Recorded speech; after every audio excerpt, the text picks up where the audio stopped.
તો મિત્રો હવે આપણે માતૃમાના મંદિર તરફ વધી રહ્યા છીએ ધીમે ધીમે. અને પાછળ જો સીડીયું કેમ છે, લોકેશન એ મસ્તનું છે. અને સીડી હાવ સડાર આવી ગઈ જો. અને અહીંથી લોકેશન દેખાય ભાઈ એક નંબર, એમાં કાંઈ ઘટે જ નહીં, મજા આવી રાખે. તો ધીમે ધીમે આપણે આગળ વધીએ અને માતાજીના દર્શન કરીએ અને બને એટલું કવર કરવાની કોશિશ કરીએ. તો વિડીયોમાં બન્યા રહેજો અને વિડીયોને લાઇક કરી દેજો. ચેનલ પર નવા હોય તો ચેનલ સબસ્ક્રાઈબ કરી વિડીયો કન્ટિન્યુ કરી દો અને નાની એવી કમેન્ટ નાખી દેજો મિત્રો. ધીમે ધીમે આપણે રનિંગ આપણું ચાલુ રાખ્યું છે. મંદિર આવી ગયું છે ફાઇનલી. અને ટપકેશ્વર મહાદેવનું મંદિર અને માતૃમાનું મંદિર જાજો ગેપ છે નહીં મિત્રો, થોડો ઘણો ગેપ આવે છે. તો ફાઇનલી મંદિરે પૂગી ગયા છે. મંદિરના દર્શન કરી લઈ પછી આપણે આગળ વધશું અને તમને બતાવું પહેલાં જો. તો અહીંથી ઉપર જવાય છે અને આ રસ્તેથી નીચે ઉતરાઈ જાય છે. તો પહેલાં મંદિરે જઈ આવીએ.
તો મિત્રો હવે આપણે માતૃમાના દર્શન કર્યા, બાપુ હારે વાતચીત કરી, ખૂબ મજા આવી.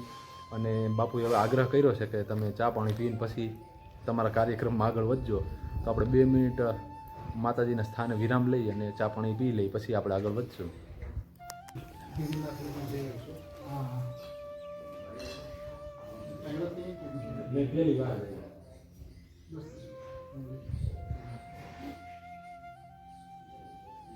તરાવ છે ને એની બાજુમાં મીટરો છે, આગળ જાઓ ને સિમેન્ટ આરસીસીનો પટ્ટો આવશે.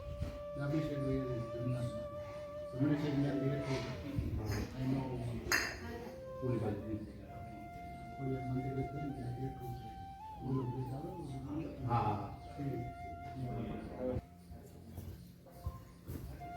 સાબુનો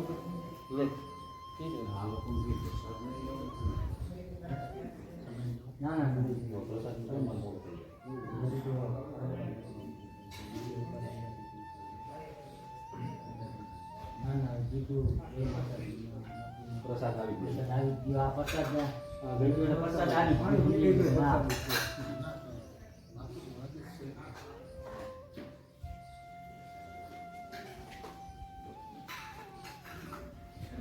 ચાલો બાપા ધીમે ધીમે અમે આગળ વધીએ. બૂટ ચપ્પલ પહેરીને જોઈએ. અચ્છા નીકળી જવું ઉપર. હા.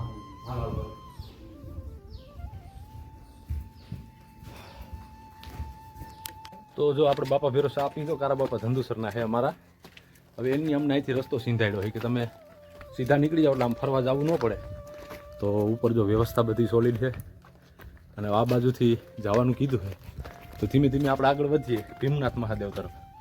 તો માતૃમાના મંદિરેથી તમે સીડી લ્યો ને ઉપર એટલે સીધું ભીમનાથ મહાદેવનું મંદિર આવે, તળાવ છે બાજુમાં. તો મંદિરના દર્શન તમે પહેલાં કરી લો. તો મહાદેવ બેઠા છે જો. તો મંદિર ખૂબ સારું છે.